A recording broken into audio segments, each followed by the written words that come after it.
Hello everyone. Here I am discussing treatment of different items in national income.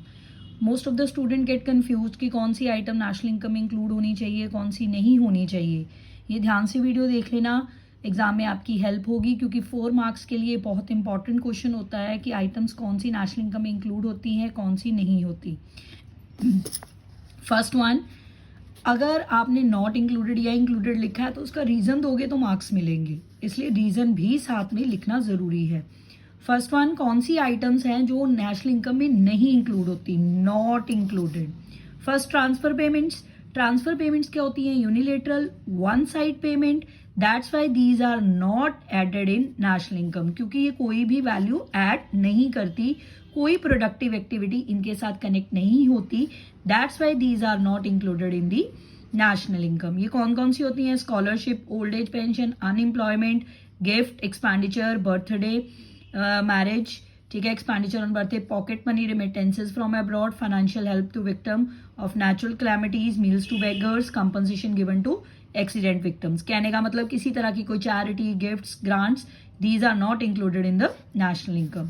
Next है compulsory transfer payment. जैसे आप interest tax पे करते हो, capital gain tax पे करते हो, इनडायरेक्ट टैक्स पे करते हो, तो ये भी नेशनल इनकम में इंक्लूड नहीं होती क्योंकि इसके बदले में गवर्नमेंट ने आपको कोई सर्विस नहीं देनी होती. That's why these are not included. Next है sale and purchase of financial assets, जैसे शेयर, बॉन्ड्स, डिबेंचर्स. इसकी आप सेल या परचेज करते हो, these are only a exchange of papers. That's why these are not included in the national income. Windfall gain जैसे lottery, horse races, कोई contest आप जीतते हो तो उसका भी नहीं इंक्लूड होता क्योंकि कोई प्रोडक्टिव एक्टिविटी नहीं इंक्लूड होती.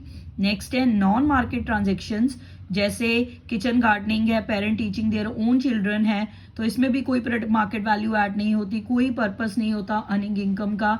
दैट्स वाई ये नेशनल इनकम इंक्लूड नहीं होती. नेक्स्ट है intermediate consumption expenditure.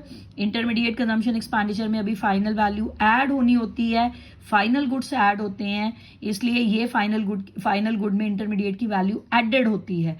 That's why these are not included in national income.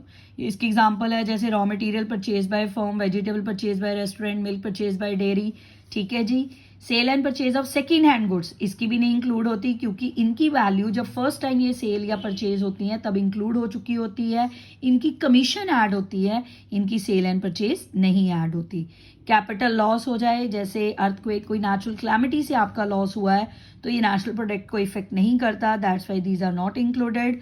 Capital gains, capital gains का मतलब है कि आपकी वैल्यू इंक्रीज हो गई है प्रॉपर्टी की, या आपने सेकेंड हैंड गुड्स से कोई इनकम अर्न करी है, तो इसमें कोई flow of goods and services economy में नहीं होता. That's why these are not included. Next है नेशनल डेट इंटरेस्ट, ठीक है जी, या interest household commercial bank को पे करता है तो ये नहीं इंक्लूड होता क्योंकि इन पे जो इंटरेस्ट होता है वो कंजम्पशन पर्पस के लिए नहीं होता, ठीक है, इसलिए नेशनल डेट इंटरेस्ट भी नहीं इंक्लूड होता. क्लियर. नेक्स्ट है कौन सी आइटम्स जो इंक्लूड होती हैं. इंक्लूड, पहली ब्रोकर कमीशन, मैंने अभी आपको बताया कि cell purchase second hand good की नहीं इंक्लूड होती पर उसकी कमीशन इंक्लूड होती है. आपको अभी बताया सेल एंड परचेज इंक्लूड होती है नेशनल इनकम की पर कमीशन नहीं. Sale and purchase of second hand good include होती है पर उसकी नहीं होती, बट कमीशन होती है क्योंकि, ठीक है, क्योंकि इसमें ब्रोकर ने प्रोडक्टिव पर्पस करा है, उसने सर्विसेज रेंडर करी हैं. नेक्स्ट है services provided by owners of production. देखो, अगर कोई owner of production services provide कर रहा है तो वो क्या गुड्स एंड सर्विसेज में कंट्रीब्यूट कर रहा है, उसकी इंप्यूटेड वैल्यू इंक्लूड होगी क्योंकि वो प्रोडक्टिव पर्पस के लिए है. अब ये क्या है, इसकी एग्जांपल है interest on own capital, production for self consumption, imputed rent of owner, occupied house, क्योंकि उसने ये सब करने के लिए एक्सपेंडिचर तो करा है, एक्सपेंडिचर में फ्लो ऑफ गुड्स हो गया ना, दैट्स वाई ये इंक्लूड होता है. नेक्स्ट है कैपिटल फॉर्मेशन इन्वेस्टमेंट, ये जीडीपी की फॉर्मेशन को इंक्रीज करता है, that's why it is included. जैसे आपने न्यू हाउस कंस्ट्रक्ट करा, फार्मर ने वाटर पंप लगाया, न्यू ब्रिज बना, कोई न्यू एसेट खरीदा, ठीक.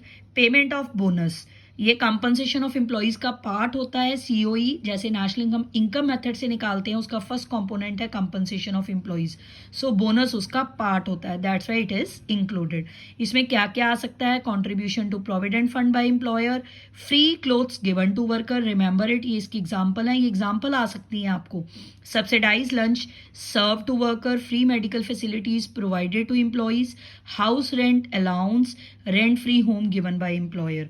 ऑल दीज ये पार्ट हैं बोनस के, सीओई के पार्ट हैं, दैट्स वाई इंक्लूडेड होते हैं। नेक्स्ट है payment of bus fare by house hold.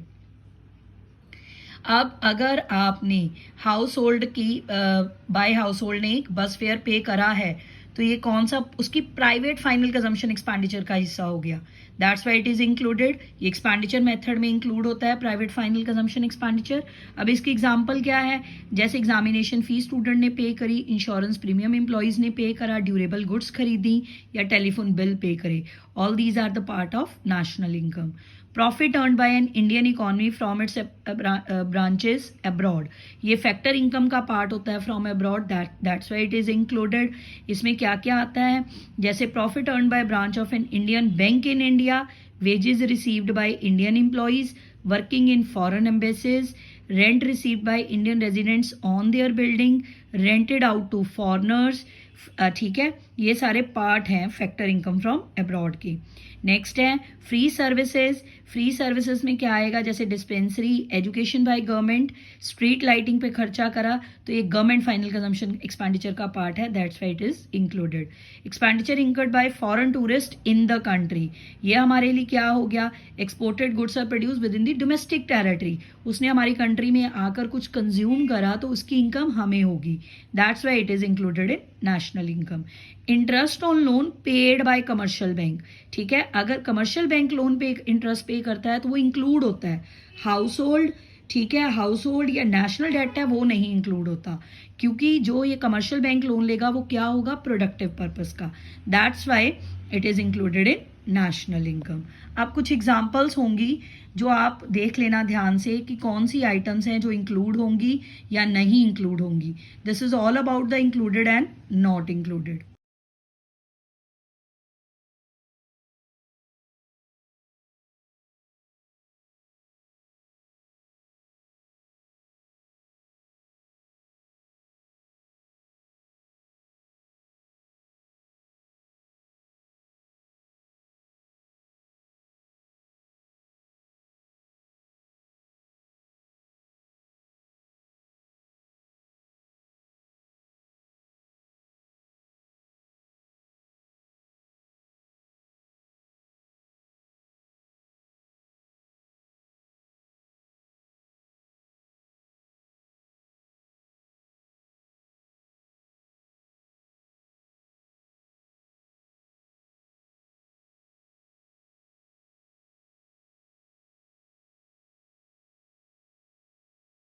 एक नेशनल इनकम का और इम्पॉर्टेंट टॉपिक है नॉमिनल जीडीपी और रियल जीडीपी। नॉमिनल जीडीपी को हम बोलते हैं GDP at current price, real GDP को बोलते हैं कांस्टेंट प्राइस, ठीक है, याद रखना।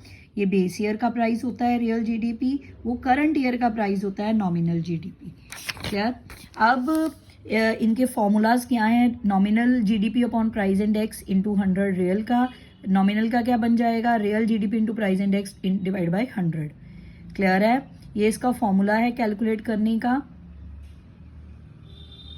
जो रियल जीडीपी होता है ना, वो रियल सेंस में प्रोडक्शन और सर्विसेज को इंक्रीज करता है, दैट्स वाई हम इसे ट्रू इंडिकेटर मानते हैं जीडीपी की इंक्रीमेंट का। नॉमिनल में हम सिर्फ क्या लेते हैं? करंट ईयर के प्राइजेस लेते हैं, उसके अकॉर्डिंगली जीडीपी निकाल लेते हैं, तो वो क्या होता है? सिर्फ प्राइस इल्यूजन, सिर्फ प्राइजेस की चेंजेस की वजह से आपका जीडीपी इंक्रीज होगा तो वो नॉमिनल जीडीपी है। अगर रियल सेंस में अगर आपका जीडीपी इंक्रीज हो रहा है, यानी कि flow of goods and services या production of goods and services increase हो रहा है, तो वो रियल जीडीपी है, क्लियर। सो रियल जीडीपी हमेशा ट्रू इंडिकेटर होगा इकोनॉमिक ग्रोथ का। एक टॉपिक है जीडीपी डिफ्लेटर, जिसे हम प्राइस इंडेक्स भी बोलते हैं। ये भी नॉमिनल अपॉन रियल इंटू 100 होता है इसका फॉर्मूला। एक वेरी वेरी इंपॉर्टेंट क्वेश्चन है जीडीपी एंड वेलफेयर, इसे हम लिमिटेशंस ऑफ जीडीपी भी बोलते हैं। ये बहुत इंपॉर्टेंट क्वेश्चन है। इसमें कौन कौन सी आएंगी लिमिटेशंस? देखो, फर्स्ट है डिस्ट्रीब्यूशन ऑफ जीडीपी। अगर ये पॉसिबल है कि आपका जीडीपी तो इंक्रीज हो रहा है पर रिच और पुअर का गैप भी साथ में इंक्रीज हो रहा है, तो वो क्या कर देगा, आपकी जीडीपी को लिमिट, ठीक है। उससे क्या होगा, इकोनॉमी में इनइक्वालिटीज बढ़ रही हैं day by day. That's why चाहे जीडीपी इंक्रीज हो रहा है पर ये वेलफेयर नहीं कर रहा। नेक्स्ट, प्राइजेस चेंज हो रहे हैं, इकोनॉमी में इन्फ्लेशन बहुत ज्यादा है, दैट्स वाई आपका जीडीपी इंक्रीज हो रहा है। तो जीडीपी ट्रू इंडिकेटर नहीं हुआ सोशल वेलफेयर का, ये भी उसकी लिमिटेशन हो गई। नेक्स्ट है नॉन मॉनेटरी एक्सचेंजेस। कुछ ऐसी आइटम्स होती हैं while calculating GDP, these are ignored, ठीक है। जैसे हाउसवाइफ की services, kitchen gardening, leisure time activities are not included in the GDP, क्योंकि इनका हमारे पास प्रॉपर डेटा नहीं होता, that's why these are not included in GDP. But ये एक्टिविटीज तो इकोनॉमिक वेलफेयर करती हैं। Next, very very important, externalities. ये क्या होता है, कुछ बेनिफिट्स और हार्म्स जो कोई फर्म या इंडिविजुअल कुछ ऐसी एक्टिविटी करे जिससे इकोनॉमी को या तो बेनिफिट हो या तो हार्म हो, ठीक है। अगर बेनिफिट होगा तो वो पॉजिटिव एक्सटर्नैलिटी होगी, अगर हार्म होगा तो वो नेगेटिव एक्सटर्नैलिटी होगी।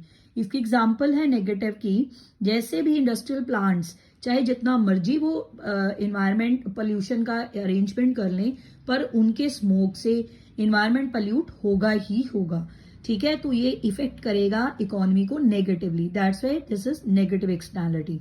पॉजिटिव एक्सटर्नैलिटी क्या है, अगर कुछ पीपल ने कुछ पार्क को मेंटेन करा है विद, और पब्लिक को उसका क्या हो रहा है, बेनिफिट हो रहा है ना, सारी पब्लिक उस पार्क को यूज कर रही है विदाउट एनी पेमेंट, ठीक है। तो ये क्या है, पॉजिटिव एक्सटर्नैलिटी।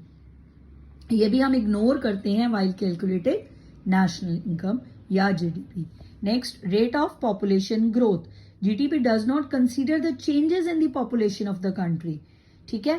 क्या कर देता है, ये रेट जो होता है पॉपुलेशन ग्रोथ का उसे इग्नोर कर देता है।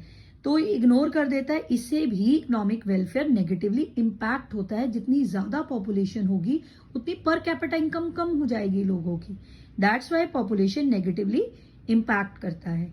नेक्स्ट है कॉम्पोजिशन ऑफ जीडीपी। देखो जीडीपी तो बढ़ रहा है, हो सकता है वो जीडीपी बढ़ रहा है पर एसेंशियल गुड्स की प्रोडक्शन की वजह से नहीं, वार गुड्स की प्रोडक्शन की वजह से, तो इसका क्या है लोगों पर, negative impact. All these are the important limitations of GDP. Distribution of GDP, change in prices, non-monetary exchanges, externalities, rate of population growth, composition of GDP. Remember it, ये बहुत इंपॉर्टेंट टॉपिक है, ध्यान से करना। Thank you very much.